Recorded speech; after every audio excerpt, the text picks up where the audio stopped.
So good morning everyone. So today we will discuss properties of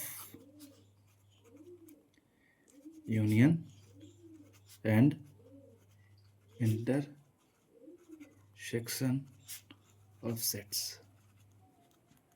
देखो बच्चों, ये property आपको थोड़ी याद करनी पड़ेगी, है ना? तो आप इसको याद करके चलना। A union B is equal to B union A intersection B is equal to B intersection A. मतलब याद इसलिए करना पड़ेगा क्योंकि इसके क्वेश्चंस आपके एग्जाम में मिल सकते हैं आपको जेई मेन में, 1 से 2 क्वेश्चंस के प्रॉपर्टीज़ पे। बाकी इसका कोई थ्योरम या प्रूफ है नहीं, ठीक है? 12th में इसका थ्योरम या कोई प्रूफ है नहीं। हाँ, इसके एप्लीकेशंस आपको देखने को मिल सकते हैं जेई के क्वेश्चंस में, ठीक है? इसको कहते हैं कम्यूटेटिविटी। कम्यूटेटिविटी, ठीक है? दूसरा है ये यूनियन। आपने पढ़ा होगा ना, commutative law, associative law, distributive law उसी पे बेस्ड है। जैसे हम लिखते हैं ना A plus B is equal to B plus A, यही है मेरे बच्चों। यहाँ पे भी हम अप्लाई करते हैं यूनियन और इंटरसेक्शन केस में। यहाँ पे क्या हो जाएगा, A union B union C. इसको ऐसे करते थे अगर आपको ध्यान हो, A plus B plus C is equal to A plus B plus C. बस सिंपल। अगर आपको याद ना हो,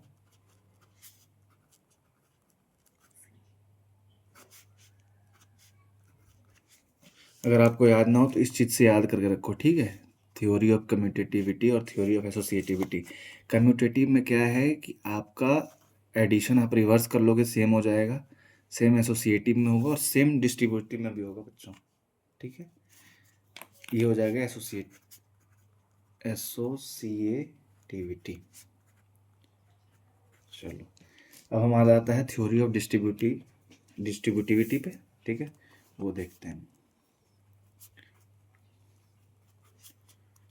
ठीक है? तो इसका हो जाएगा A intersection B union A intersection C.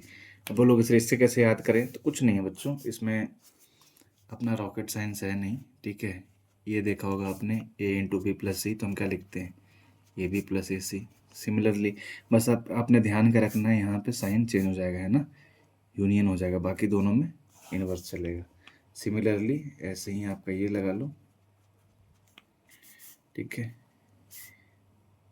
Sorry बच्चों, सॉरी, ये बी यूनियन सी होगा क्योंकि हमने यहाँ इंटरसेक्शन है तो ये यूनियन लेंगे। तो हमेशा ध्यान रखना बच्चों, यहाँ का साइन, ये जो साइन बहुत इंपॉर्टेंट है। चलो मैं इसको एक बार फिर से दोबारा से बता देता हूँ आपको। A intersection B union C, ठीक है? तो हमारा ये साइन क्या है, इस साइन को हमें ध्यान रखना है कि प्रॉपर्टीज में क्या हो रहा है, यूनियन लग रहा है। तो ठीक है, A intersection B union A intersection C, ठीक है? सिमिलरली हमें यहाँ याद रखना है कि अंदर कौन सी प्रॉपर्टी लग रही है। अब देखो बच्चों, यहाँ कौन सी प्रॉपर्टी लग रही है, इंटरसेक्शन, ठीक है? ये यूनियन बी इंटरसेक्शन ये यूनियन सी, ठीक है? ये अपना थ्योरी ऑफ डिस्ट्रीब्यूटिविटी पे है, ठीक है? तो आपको बस थोड़ा इसमें आपको याद करना पड़ सकता है, याद कर लो। मैंने आपको बाकी तरीका बता दिया, शॉर्ट ट्रिक, ठीक है? कैसे निकालते हैं हम, ठीक है? तो चलो अब हम बताएंगे कि नंबर ऑफ एलिमेंट्स निकालना हो आपको सेट में तो कैसे निकालते हैं, ठीक है? मान लो इफ, इसके बाद बच्चों ढेर सारे क्वेश्चंस करेंगे जो प्रीवियस ईयर जेई में आए हुए सवाल हैं, ठीक है? हमारा 2 से 4 सेशन सिर्फ क्वेश्चंस पे होने वाला है। If A and B are two finite sets, then finite means number of elements, order, cardinal number fix है, ठीक है? अब मान लो बच्चों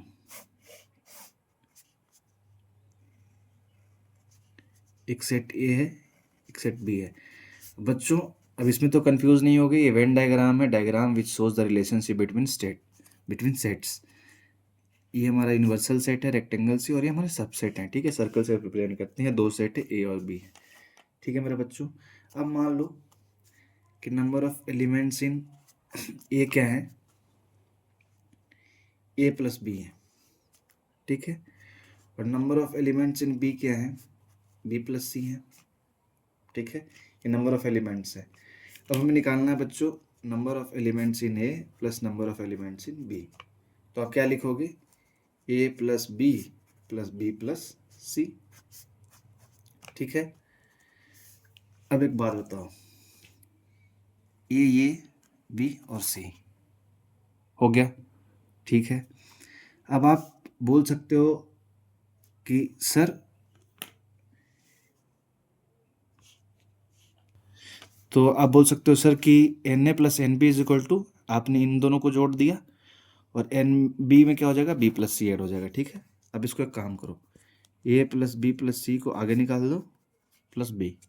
अब एक बात तो, ए को भी जोड़ दिया, बी को भी जोड़ दिया, सी को भी जोड़ दिया, तो लिख देंगे एन ए यूनियन बी। आराम से बताया था मैंने आपको, ए यूनियन बी ही तो है ये पूरा का पूरा, प्लस बी क्या लिख सकते हो आप, एन ए इंटरसेक्शन बी लिख सकते हो, B is the common part of both sets, ठीक है। तो अब यहाँ से हम क्या इंटरप्रेट कर लेंगे बच्चों, N A union B is equal to N A plus N B minus N A intersection B. ये बहुत ही लॉजिकल था, ठीक है, ज़्यादा इसमें दिमाग लगाना नहीं है अपने को, आराम से अपन निकाल ले जाएंगे। अब एक बात बताओ, अब आपके दिमाग में एक बात क्लिक किया होगा कि सर ऐसा तो तब है ना जब इंटरसेक्शन हो, और क्या पता जब इंटरसेक्शन हो ही ना, means disjoint sets. Disjoint sets मैंने क्या बताया था, जो बच्चे इनके कोई भी एलिमेंट्स कॉमन नहीं होंगे, इसका मतलब क्या, N A intersection B is equal to zero. तो आप इन दोनों को क्या लिखोगे, एन ए यूनियन बी को। जब यहाँ कॉमन है ही नहीं सर, तो N A plus N B लिखेंगे, ये तो आपका खुद का दिमाग है। अब हमारा फॉर्मूला क्या कहता है, N A union B is equal to N A plus N B minus N A intersection B, N A plus N B. N B बच्चों number of elements in set है, और यहाँ से हमने देख लिया जीरो क्योंकि डिसजॉइंट सेट है, तो हमने प्रूव कर दिया, ठीक है। समझ गए मेरी बातों को, आप खुद भी दिमाग लगाओ ना, अगर हमें निकालना होगा N number of elements in A common और ए यूनियन बी में, तो ऑब्वियस है ना, अगर हम ए यूनियन बी में निकालना होगा तो नंबर ऑफ एलिमेंट्स ए हमने पूरा ले लिया, हमने बी पूरा ले लिया, तो इस पोर्शन को बच्चों हमने एक बार एक्स्ट्रा तो लिया ना, तो इस पोर्शन को तो हमें सब्ट्रैक्ट करना ही होगा, क्योंकि आपने ए में भी इसको लिया, आपने बी में भी इसको लिया, तो आपको एक बार तो सब्ट्रैक्ट करना होगा। आपने क्या एक्स्ट्रा लिया है, आपने अगर जो एक्स्ट्रा लिया है आपको उसका भुगतान करना पड़ेगा, ठीक है। हमने फॉर्मूला भी निकाल दिया, आपको लॉजिकल मेथड से बता दिया कि इन सच केस हम कैसे number of elements in A union B find करते हैं। अब इसके आगे न्यूमेरिकल क्वेश्चन आएंगे जिसमें हमें ए इंटरसेक्शन भी निकालने होंगे, ए यूनियन भी निकालने होंगे, नंबर ऑफ एलिमेंट्स इन ए निकालने होंगे, हम वो देखेंगे। लेकिन एक बार हम इसको 3 सेट वाले क्वेश्चन पे करके एक बार प्रॉपर्टीज देख लेते हैं, फिर सवाल करेंगे, ठीक है। अब मैंने पिछले एग्जाम्पल में आपको 2 सेट वाला बताया था, अब 3 सेट का लेके चलते हैं, N A union B union C, ठीक है। कुछ नहीं करना बच्चों, यहाँ पे हम क्या करते हैं, इस सेट को कुछ मान लेते हैं। अब मान लो डी मान लेते हैं, चलो डी मान लिया हमने, ठीक है। तो ये क्या हो गया, N D union C, where D क्या है, ए यूनियन बी है, ठीक है। कुछ नहीं है, अभी मैंने बताया था आपको एन डी यूनियन सी क्या हो जाएगा, N D plus N C minus N D intersection C. पिछले में बताया था बच्चों, पिछले एग्जाम्पल में मैंने आपको प्रूव करके दिखाया है, ठीक है, ठीक है। तो हम इसको यहाँ अप्लाई करते हैं, ठीक है ना। अब हम यहाँ लिखेंगे N D plus N C minus N D intersection C, where D is क्या हमारा, ए यूनियन बी। हमने पहले एन सी अप्लाई कर लिया है, क्यों अप्लाई किया है, पहले क्यों मान लिया है, कन्वीनियंस के लिए, ताकि हौच पौच ना हो, ताकि कॉम्प्लिकेटेड ना दिखे, ठीक है। अब हम आते हैं, डी को हमने क्या माना था बच्चों, ए यूनियन बी, ठीक है, एन सी माइनस ये क्या हो जाएगा, A union B union C, ठीक है। अब बताओ बच्चों, बताओ इसका तो आपको पता ही है, बिल्कुल sir, N A plus N B minus N A intersection B. पिछला एग्जाम्पल हमारा इसी पे बेस्ड था, ठीक है। माइनस अगर अब हमें इसका निकालना है, ठीक है, तो अब क्या निकालोगे, मैंने आपको इसका तरीका बता दिया बच्चों, क्या होता है, किस प्रॉपर्टी को फॉलो करेगा, बिल्कुल सही, थ्योरी ऑफ डिस्ट्रीब्यूटिविटी को। तो हम क्या लिखेंगे इसको, सिंपल सी बात है, N A intersection C union N B intersection C. हम ये पकड़ना है बच्चों, ठीक है, कि हमारी कौन सी प्रॉपर्टी को सेटिस्फाई कर रहा है।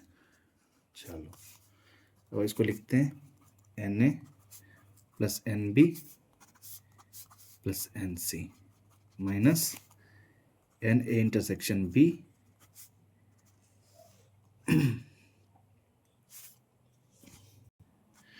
और इसको हम फर्दर ब्रेक डाउन करेंगे। क्यों? क्योंकि हमें पता है यूनियन का फॉर्मूला क्या हो जाएगा, एन ए इंटरसेक्शन सी, इसको पहले plus N B intersection C minus N A intersection C intersection N B intersection C.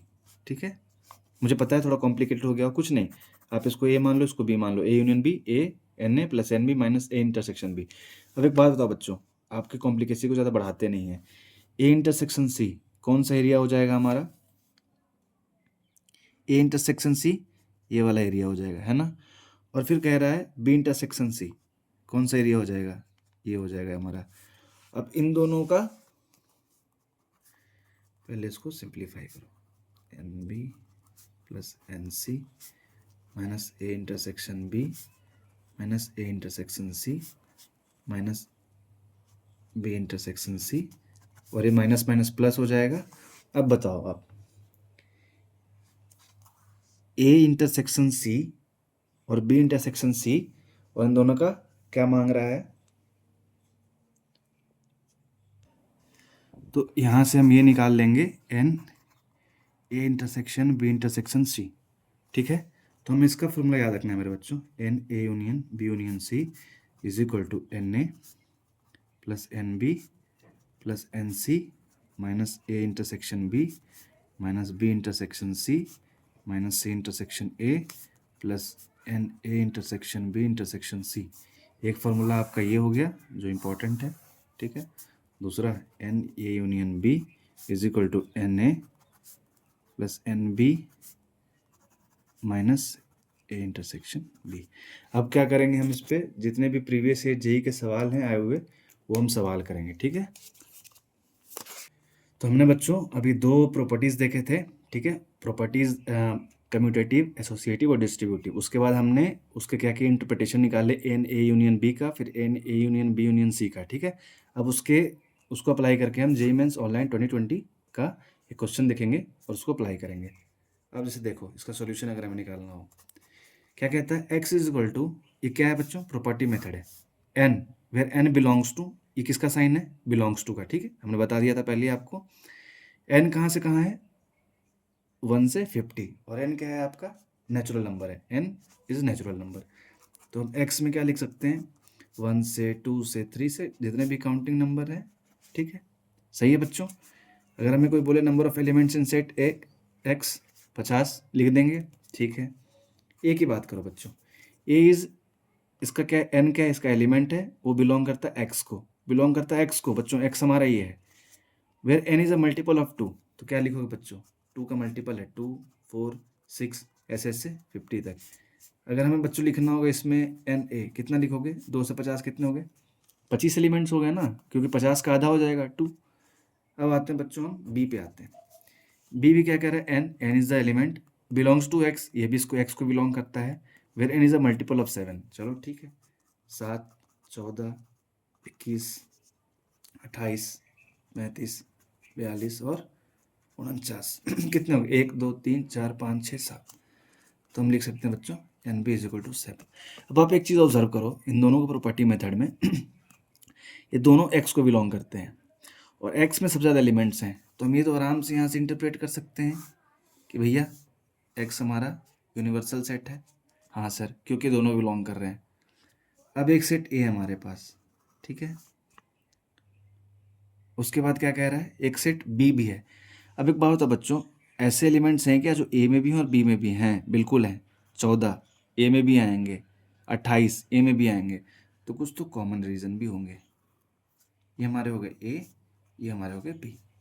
ठीक है, अब कहता है number of elements in the smallest subset of x. अब सबसेट ऑफ एक्स क्या हो जाएंगे, ये इसके सबसेट ही हैं। क्वेश्चन को पढ़ो, क्वेश्चन में ही आपके आधे सॉल्यूशन निकल जाएंगे। स्मॉलेस्ट सबसेट ऑफ एक्स, ठीक है बच्चों, एक्स के अंदर जो भी है सब सबसेट है जो इनके क्राइटेरिया को फुलफिल नहीं कर रहा है, जैसे 1, 3, ये कहीं आपको इधर मिलेंगे, 5, 9, 11, ये सारे सबसेट हैं, ठीक है। तो स्मॉलेस्ट क्या हो जाएंगे बच्चों हमारे, ये वाला, हम इनके पोर्शन को कैरी करेंगे। Containing both A and B, जो ए और बी दोनों को, तो इसका मतलब क्या निकालना है बच्चों, हमें एन ए यूनियन बी निकालना है, जिसमें क्या कह रहा है, ए और बी के दोनों एलिमेंट्स को कंटेन कर रहा है ना। ऐसा सबसेट जो क्या कह रहा है, दोनों के एलिमेंट्स को कंटेन कर रहा है। तो ऑब्वियस है बच्चों, हमें एन ए यूनियन बी निकालना पड़ेगा, क्योंकि उसमें ए के भी एलिमेंट्स होने चाहिए और बी के एलिमेंट्स चाहिए। अब स्मॉलेस्ट क्यों बोला, क्योंकि इसके बाहर भी एक दुनिया है, इस सर्कल के बाहर भी एक दुनिया है जो इनके एलिमेंट्स को कैरी नहीं करती, वो भी तो उसके सबसेट में है, क्योंकि ये तो यूनिवर्सल सेट है। बाकी जो भी इसके अंदर आएंगे वो सारे सबसेट हो गए। तो हमें निकालना है एक ऐसा स्मॉलेस्ट सबसेट जो दोनों के एलिमेंट्स को कंटेन करे, ठीक है। एन ए यूनियन बी का फॉर्मूला मैंने अपने बच्चों को बता दिया है, N A plus N B minus N A intersection B. N A कितना है बच्चों, अभी बताया मैंने 25, एन बी कितना है 7, ये बताया क्या नहीं, तो मेरे बच्चों निकालो ना क्या है, ए इंटरसेक्शन बी में क्या होगा, एक तो इवन होना चाहिए और 7 का मल्टीपल भी होना चाहिए। 14 हो सकता है क्या, 28 हो सकता है क्या, 42 हो सकता है क्या, 7 होगा नहीं होगा क्योंकि वो इवन नहीं है। 21 होगा क्या, नहीं वो भी नहीं होगा क्योंकि वो इवन नहीं है। 49 होगा क्या, नहीं होगा। 35 होगा क्या, नहीं होगा। कितने हो गए, 3 हो गए, तो यहाँ 3 करो, 25 + 7 32, 32 - 3 29 इज द करेक्ट आंसर। तो ये था सॉल्यूशन बच्चों जेईई मेन 2020 का, ठीक है। होप करता हूँ कि ये आपको समझ में आ गया होगा, ठीक है। अब ऐसे ही नेक्स्ट लेक्चर में हम इस और क्वेश्चंस देखेंगे जेईई मेंस के, और 2-4 कॉन्सेप्ट और बचे हैं, उसके बाद सारे कॉन्सेप्ट खत्म हो जाएंगे सेट के, फिर हम रिलेशन पे शिफ्ट करेंगे। Thank you so much.